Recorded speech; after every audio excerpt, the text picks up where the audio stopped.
वो एक झूठे पत्रकार हैं। मेरी बात सुनिए, आज मनीष कश्यप बहुत राष्ट्रवादी बनते हैं। क्या भारतीय जनता पार्टी की जब सरकार नहीं थी तो हमारा देश राष्ट्रवादी ने, हमारे देश के लोगों को राष्ट्र से प्रेम नहीं था? देखिए, अगर मैं आपको जिस हिसाब से आप बता रहे हैं कि बहुत जमीनी हकीकत दिखा रहा था, आइए उत्तर प्रदेश में उसको भेज दीजिए। आए वो सरकार का जमीनी हकीकत दिखाए, सरकार की कमियों को दिखाए, तब मैं मानूं कि आप सच्चे पत्रकार हैं। कह रहे हैं अगर वो इस तरह की दोबारा गलती करेंगे तो वहाँ पे 9 महीने बाद आ रहे हैं, इसके बाद जाएंगे तो 18 महीने बाद आएंगे। नमस्कार साथियों, इस वक्त आप देख रहे हैं इंडियन न्यूज डे। बहुत सारे लोग बिहार में जाकर अपनी पत्रकारिता को चमकाना चाह रहे हैं, चाहे यूपी से, झारखंड से, अदर राज्यों से जाकर मनीष कश्यप को जेल से दिखा रहे हैं। दोस्तों देखिए मनीष कश्यप निकल गए, दोस्तों देखिए मनीष कश्यप अब बाहर आने वाले हैं। 3 बज गया है, 3:30 बजे आ जाएंगे, 4 बजे आ जाएंगे। अब मनीष कश्यप के निकले कि नहीं निकले, लेकिन अब हमारे साथ अधिवक्ता ऋषि यादव जी हैं, इनसे बातचीत कर ले रहे हैं। आप बताइए, इतने बड़े पत्रकार हैं कि देश की मीडिया वहां पे पहुंच गई, उनके बारे में क्या कहेंगे? देखिए, हम उनके बारे में क्या कहें, वो वैसे ही आपको बताना चाहते हैं किस मसले में वो गए थे, ये भी तो जानकारी होनी चाहिए। वो एक झूठे पत्रकार हैं, झूठे पत्रकार। हाँ, वो एक झूठे पत्रकार। देखिए, वो जो वीडियो डाले थे, हमने इसलिए उनको हम बोला हूँ, तमाम पत्रकारों को इसी बोला हूँ कि उनका जो देखा ब्लॉग टाइम बना रहे हैं, ब्लॉग टाइम में देखिए दोस्तों आ रहे हैं, जा रहे हैं, इतने बजे, इसकी वजह से बोला हूँ। लेकिन वो पत्रकारिता तो सच में पत्रकारिता करते थे, चाहे वहाँ की जमीनी हकीकत को दिखाते थे। लालू की सरकार थी, काले करतूतों को लालू को दिखाते थे, नीतीश के काले करतूतों को दिखाते थे। अब बताइए वो किन किन धाराओं में गए थे? देखिए, मैं आपको बताना चाहता हूँ सबसे पहले कि वो समाज को बांटने का काम करते हैं। वो किसी एक जाति, हमारा देश हिंदुस्तान, हमारा देश सभी जाति सभी धर्म को मिलके बना है। आप हिंदू मुस्लिम सिख ईसाई यहाँ आपस में सब भाई भाई हैं, लेकिन वो हमारे देश के जो जिस हिसाब से पत्रकारिता करते हैं, लोगों को समाज को बांटने का काम करते हैं। मैं आपको पूछना चाहता हूँ, मैं आपके माध्यम से मैं बताना चाहता हूँ, आप बताइए कि जिस हिसाब से वीडियो डाले थे, वो बिहार का सना, बिहार अपने आप को बिहारी मानते हैं, तो क्या उस बिहार की बदनामी करने के लिए वो डाले थे वीडियो? किसी दूसरे प्रदेश का वीडियो इस तरह डाले कि बिहार के लोगों को इस तरह के बदसलूकी हो रही है। आपको पता होना चाहिए किस वजह से हो गए थे, किस वजह से हो गए थे। अगर वो इस तरह से पत्रकारिता करेंगे, अभी मुझे पता चला कि 9 महीने बाद छूट रहे हैं, आने वाले समय 18 महीने तक अंदर रहेंगे, क्योंकि ऐसे लोगों को समाज में रहने का कोई हक नहीं है। सच्ची पत्रकारिता करिए, आप भी सच्ची पत्रकारिता करिए। समाज पत्रकार एक देश का चौथा स्तंभ होता है, उससे लोगों की उम्मीदें जुड़ी रहती है, उससे लोगों के भैया उनके ऊपर NSA झूठे में लगाया गया है और 9 महीने तक जेल में डाला गया है एक सच्चे पत्रकार को। सुनिए, वो पत्रकार रियल में हकीकत पत्रकार है, लेकिन जो इस तरीके से उसको जो मीडिया है वो दिखा रही, इस तरीके से नहीं दिखाना चाहिए, इसके लिए मैं उसका विरोध किया हूँ। लेकिन वो पत्रकार हकीकत में पत्रकार और रियल में है, क्योंकि वो जमीनी हकीकत जाके दिखाता था, इसलिए सरकार को आंख में गड़ गया, इसलिए उसके ऊपर NSA लगा दिया, क्योंकि भ्रामक वीडियो के फैलाने के दृष्टि से उसको NSA लगाया गया। एक राज्य से दूसरे राज्य में लड़ाने का काम करने के लिए उसको डाला गया था। एक गलत था सरकार, देखिए, सरकार ने गलत किया था। देखिए, अगर मैं आपको जिस हिसाब से आप बता रहे हैं कि बहुत जमीनी हकीकत दिखा रहा था, आइए उत्तर प्रदेश में उसको भेज दीजिए। आए वो सरकार का जमीनी हकीकत दिखाए, सरकार की कमियों को दिखाए, तब मैं मानूं कि आप सच्चे पत्रकार हैं।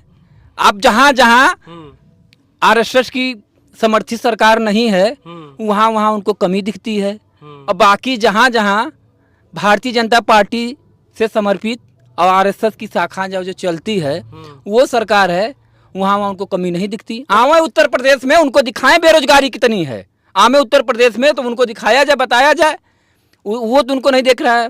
अभी वो सरकार की कमियां दिखा रहे हैं। अरे कितनी शर्मिंदगी की बात है, मैं आपको बताना चाहता हूँ। लोग बिहार को बताते थे बिहारी हो, आज बिहार में आप जाओगे तो उत्तर प्रदेश के लोग वहाँ के जाकर शिक्षक भर्ती में लाइन लगाए थे। देश का ऐसा कोई कोना, कोई प्रदेश नहीं बचा था जो लोग आके वहाँ बिहार के लोग जाके भर्ती हुए हैं शिक्षक में। मतलब ये उत्तर प्रदेश की सरकार की नाकामी है जो बिहार में जाके नौकरी कर रहे हैं। उत्तर प्रदेश की सरकार की नाकामी है। यहाँ के रोजगारों को बताया जा रहा है, आप जाके घंटा बजाओ। धर्म में लोग परेशान है, जात में लोग परेशान हैं। आज इतनी बेरोजगारी है, देखिए कितने यूट्यूबर बढ़ गए हैं, यूट्यूबरों को पर मुकदमा दर्ज हो रहा है। आप बताइए, लोग यूट्यूबर नहीं बनेंगे तो क्या बनेंगे बेचारे, कैसे बेरोजगारी दूर होगी? अरे 2 पैसा कमाएंगे तो यूट्यूब से कमाएंगे। जब सरकार के पास रोजगार नहीं है, सरकार के पास कोई मुद्दे नहीं है, सरकार क्या करेगी? वो बस लोगों को बस है कि धर्म के नाम पे, अपना धर्म के नाम पे लोग एकदम मस्त हैं उसी में, धर्म की एकदम। भैया धर्म जो है, धर्म तो सभी लोग मानते हैं, चाहे कोई भी पार्टी हो। लेकिन आप मनीष कश्यप की बात हो रही है, वो बता रहे हैं वो आरएसएस का वो नाम ले रहे हैं। आरएसएस की जहाँ शाखा है, जहाँ आरएसएस की सरकार है, वहीं बस जाते हैं। तो ऐसा तो नहीं है। तो वहाँ पे लालू की सरकार थी, वो नीतीश की सरकार थी, वहाँ तो नहीं था। और यहाँ गोरखपुर यूपी में भी आए थे, गोरखपुर में भी हम आपको बताना चाहते हैं, एक पत्रकार किस राज्य में जा सकता है? सुनिए, आप हमारी बात को सुनिए। धर्म के नाम पे लोगों की राजनीति नहीं करनी चाहिए। धर्म को सब लोग मानते हैं, हम लोग भी मानते हैं, हमारे घर परिवार वाले मानते हैं, सबके घर वाले मानते हैं। लेकिन वो बाहर आ रहा है। हम आप खुश हैं? सुनिए मेरी बात सुनिए। आज मनीष कश्यप बहुत राष्ट्रवादी बनते हैं। क्या भारतीय जनता पार्टी की जब सरकार नहीं थी तो हमारा देश राष्ट्रवादी ने, हमारे देश के लोगों को राष्ट्र से प्रेम नहीं था? अरे ये तो मैं आपसे पूछना चाहता हूँ, आप अगर एक गांव से आते हैं, अगर किसी दूसरे गांव के लोग अगर उसमें जाएंगे, कुछ करेंगे, तो कहीं ना कहीं हर गांव के लोग उसके साथ खड़े हो जाएंगे। उसी तरह एक प्रदेश की बात होती है तो एक देश की बात होती है। सब हर व्यक्ति के अंदर, सबके अंदर अपने देश के प्रति प्रेम है, उसको दिखाने की कोई बात थोड़ी नहीं है। यही लोग अंधभक्त हुए हैं, देश प्रेमी हुए हैं। दिखना चाहिए ना, अगर राष्ट्रभक्त हैं। हम कह रहे हैं कि आज वो तो दिखा रहा है, तो आपको जलन हो रहा है आप लोगों जैसे लोगों को? दिखा नहीं रहा है। मैं आपको बताना चाहता हूँ, अगर देश के आप बॉर्डर पे जाएंगे, सबसे ज्यादा अगर आप पाएंगे तो समाजवादियों को पाएंगे। समाजवादियों से खून से लोग जो लोग हैं वो लोग आप पाएंगे। मतलब जो लोग हैं समाजवादी बना देंगे, जबरदस्ती बना देंगे, जो सेना में है। सेना, मैं वो बात नहीं करूंगा, मैं बना दूंगा। मैं आपको ये बताना चाहता हूं कि अगर वो जो राष्ट्र की बात करते हैं, अगर राष्ट्र की सीमा पर अगर सबसे ज्यादा अगर कोई मोर्चा लेता है, अगर जहाँ देश की मुख्य रूप से जो कार्य करते हैं, तो वो तो कहता है कि हमारे पिताजी थे, हमारे जो पापा थे, वो राष्ट्र के लिए लड़े थे। चीन के बॉर्डर पे चीन को कई गोलियों से भूना था, चीन पे लड़े थे। हमारे देश के लिए हमारे बाप ने लड़ा था, तो हम इन चोरों से हम डर जाएंगे। तो चोर किसको बोला था, समझ में आ रहा है आपको? अरे हम आपको बताना चाहते हैं, वो चोर नहीं बोला था। वो बेचारा चोर क्या बोलेगा? देखिए, ये बताइए आप कि आप जिस, सबसे बड़ी बात तो ये है कि आप जिस राज्य में हैं, जिस प्रदेश में हैं, जिस गांव में हैं, आप कोई भी चीजें होती है, आप वहां का वीडियो उठा के डाल दिए। यहाँ पर किस चीज में, किस वजह से वो गए थे? एक पत्रकार है, तो अगर वो सूचना आदान प्रदान नहीं करेगा तो लोगों को कैसे पता चलेगा? और सरकार उसको प्रताड़ित करने के लिए तमाम गंभीर धाराओं में डालकर उसे जेल में डाल दी। लेकिन पत्रकार को तो काम है, अगर गलत खबर चल रहा है तो उस पर एनालिसिस करके वो खबर चलाए।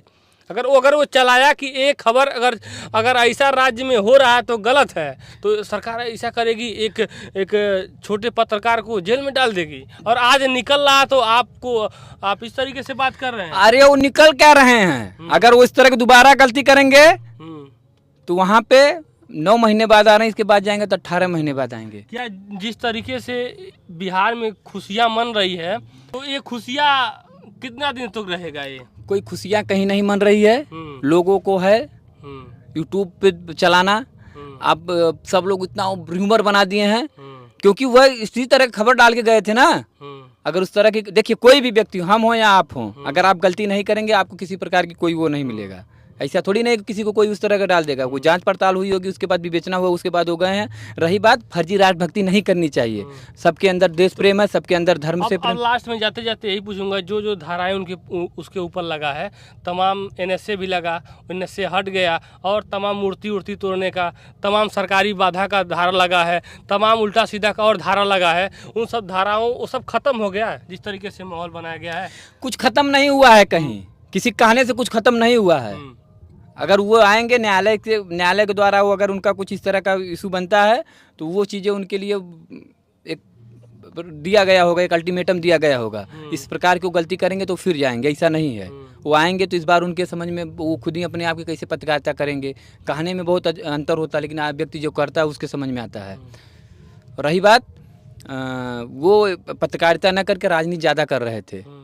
एक पत्रकार का मुख्यमंत्री मानने लगे उसको। वो एक पत्रकार का नैतिक धर्म है, नैतिक कर्तव्य है, निष्पक्षता से समाज में हो रही बुराइयों को, समाज के प्रति किसी प्रकार का उत्पीड़न ना, उस चीज को दिखाना।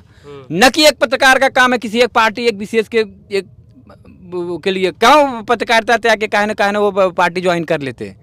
चले जाए अपन वही लोकसभा विधानसभा लड़ लें किसी पार्टी से, वहीं में अपना बहुत जो लोग जुड़े हैं उनसे अपना जाके लड़ लेना चाहिए, उनको चुनाव लड़ना है और कुछ। लड़ेगा, इसमें मुख्यमंत्री होगा, उसके समर्थक बता रहे हैं। चालू के नीतीश सुतीश और ये तेजस्वी जैसी तो खत्म हो जाएंगे जब वो लड़ जाएगा तो। मुख्यमंत्री बाद में होंगे, पहले गांव के एक सदस्य होती है, पहले वो सदस्य लड़ लें, उसके बाद मुख्यमंत्री का ख्वाब देखेंगे। का चुनाव लड़े थे, तीसरे स्थान पे थे वो।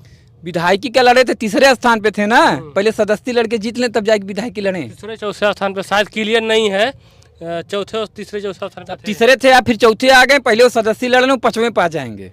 विरोध कर रहे हैं उसका। अरे भाई ये बताइए, हमारे यूपी वाले जाके बिहार में नौकरी ले रहे हैं, कितने खुश हैं। जिसके घर बिहार शिक्षक में हुए हैं बेचारे मिठाई बांट रहे हैं, आप उस प्रदेश की बुराई करेंगे तो क्या कहेंगे हम। ये हमारे यहाँ कितने लोग जाके बेचारे सब वहाँ शिक्षक हो गए, हमारे यहाँ सब बेचारे घंटा बजा रहे हैं, कोई मतलब ही नहीं मिल रहा है, तो क्या किया जाए। चलिए बहुत बहुत धन्यवाद ऋषि भैया। ऋषि भैया थे, एडवोकेट हैं और अपनी बात को रखे हैं।